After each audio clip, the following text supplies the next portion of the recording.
नमस्कार, एक बार फिर आप सभी का स्वागत है। आज हम कक्षा 10वीं की पाठ्य पुस्तक वासंती का पाठ 9 पढ़ेंगे। पाठ 9 है हमारा बरखा गीत और यह कविता है। इसके कवि रमानाथ जी अवस्थी हैं। प्रस्तुत गीत में कवि ने वर्षा वर्णन के संदर्भ में अपनी आत्मानुभूति को भी विस्तारित किया है। निरंतर एक अपूर्णता का भाव गीतकार के अंतर्मन में क्रियाशील है। इस अपूर्णता को वर्षा का उल्लास और वर्षा की प्राकृतिक संवेदना भी पूर्ण नहीं कर पाती है। वर्षा ने यद्यपि पृथ्वी को हरा भरा बना दिया है, मरुस्थल भी वर्षा से गीले हो गए हैं, भीग गए हैं। वृक्षों के पल्लवों में सघनता आ गई है। बांसुरी ने तान छेड़ी, लेकिन इस प्राकृतिक उल्लास के बीच कवि की वेदना को विराम नहीं मिला।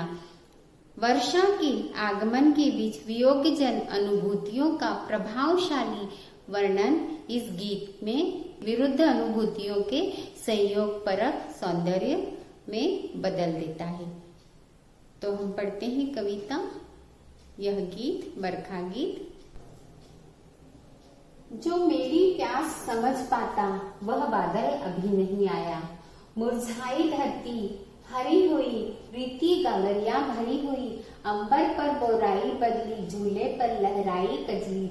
जो मेरे मन पर लहराता वह गीत अभी तक अनगाया। सबसे पहले संदर्भ प्रस्तुत पंक्तियां हमारी पाठ्य पुस्तक वासंती के पाठ 9 बरखा गीत से ली गई है और इसके कवि रमानाथ जी अवस्थी हैं। अब प्रसंग।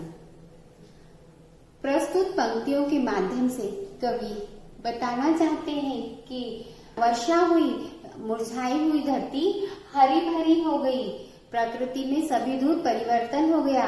वर्षा का प्रभाव सभी जगह दिखाई दे रहा है, पर उसका प्रभाव कवि के मन पर अभी तक नहीं आया।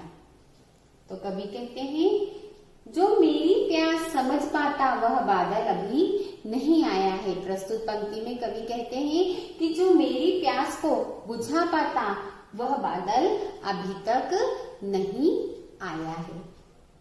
मुरझाई धरती हरी हुई, रीति गागरिया भरी हुई।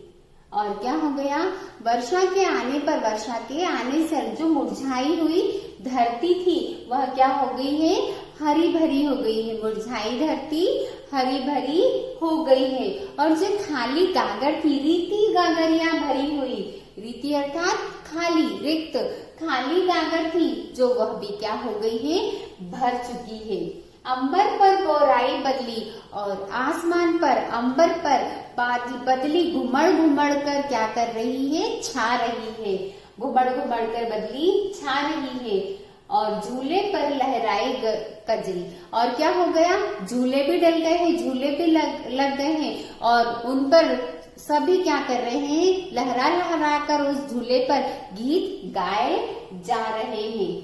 फिर कवि कहते हैं, जो मेरे मन पर लहराता वह गीत अभी अनगाया है। और कवि कहते हैं, जो मेरे मन को लहराता वह गीत अभी तक गाया नहीं गया है। आगे। बादल टूटे बरसा जीवन, भीगा मरुस्थल महका मधुवन, पेड़ों की छां हुई गहरी, इसका साथी दिन का प्रहरी। जो मेरा साथी बन पाता वह रूप अभी है भरमाया। संदर्भ पूर्वानुसार प्रसंग। कवि प्रस्तुत पंक्ति में कवि गीत गाकर वियोगजन अनुभूतियों को व्यक्त करते हैं और कहते हैं कि मूसलाधार वर्षा हुई, पशु पक्षी जीव जंतु सभी ने मानव जगत को, जीवन को क्या कर दिया? वर्षा की फुहार से प्रफुल्लित हो गया, पर मेरा साथी कोई नहीं बन पाया। तो कवि अब व्याख्या। प्रस्तुत पंक्ति के माध्यम से कवि कहते हैं कि बादल टूटे, वर्षा जीवन, मूसलाधार बारिश हुई और क्या हो गया? बाग बगीचे में क्या हो गया है? भीनी भीनी खुशबू, उनके पुष्पों की सुगंध चारों ओर फैल गई है। बादल टूटे वर्षा जीवन, भीगा मरुस्थल महका मधुवन। बादल मूसलाधार बारिश हुई और क्या हो गया? जो मरुस्थल था जो मरुस्थल था, रेगिस्तान की जो भूमि थी, वह भी क्या हो गई है, गीली हो गई है। और बाग बगीचों में पुष्पों की सुगंध चारों ओर फैल गई है, सर्वत्र फैल गई है। पेड़ों की छांव हुई गहरी और पेड़ों में पत्तों के आ जाने से उनकी छाया भी क्या हो गई है, घनी हो गई है। इसका साथी दिन का प्रहरी, इसका साथी, अब वर्षा का साथ कौन दे रहा है, दिन का प्रहरी। जो दिन का प्रहरी अर्थात सूर्य भी क्या कर रहा है, वर्षा का साथ दे रहा है। उसकी किरणें भी कहीं छुप गई हैं। जो पहले क्या करता है, दिन भर रोशनी देता रहता है, लेकिन अभी उसकी किरणें छिप गई हैं। वह क्या कर रहा है, वर्षा का साथ दे रहा है। जो मेरा साथी बन पाता वह रूप कहीं भरमाया है। और कवि कहते हैं कि जो मेरा साथी बन पाता अर्थात जो मेरा सहभागी बन जाता, बनने वाला साथी अभी किसी भी दिशा में उन्हें दिखाई नहीं दे रहा है। वह क्या कर रहा है, किसी भी दिशा में भ्रमित है, वह उन्हें दिखाई नहीं दे रहा है। और इससे क्या हो रही है, उनकी पीड़ा दूर नहीं हो पा रही है। आगे कवि कहते हैं, बरखा के भय से डरी डरी बजती है दूर कहीं बांसुरी, जागी फिर से सोई पीड़ा, फिर विकल हुई कोई मीरा, जो पीड़ा को दुलार सकता ऐसा घनश्याम नहीं आया है। संदर्भ पूर्वानुसार, प्रसंग कवि ने इसमें अपनी वियोग जन्य पीड़ा को अभिव्यक्त किया है। अब व्याख्या। कवि कहते हैं, घनघोर वर्षा से भयभीत बांसुरी भी कहीं दूर बजती हुई उसकी धुन सुनाई देती है।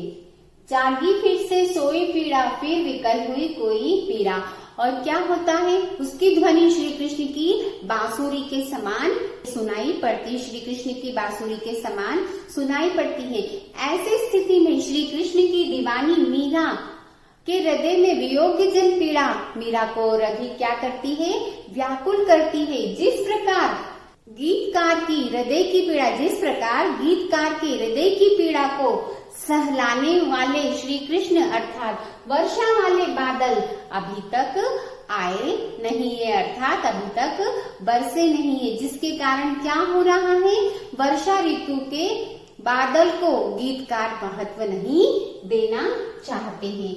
और वे बोलते हैं कि अभी जो मेरी पीड़ा को दूर कर सकता ऐसा बादल, ऐसा घनश्याम नहीं आया है।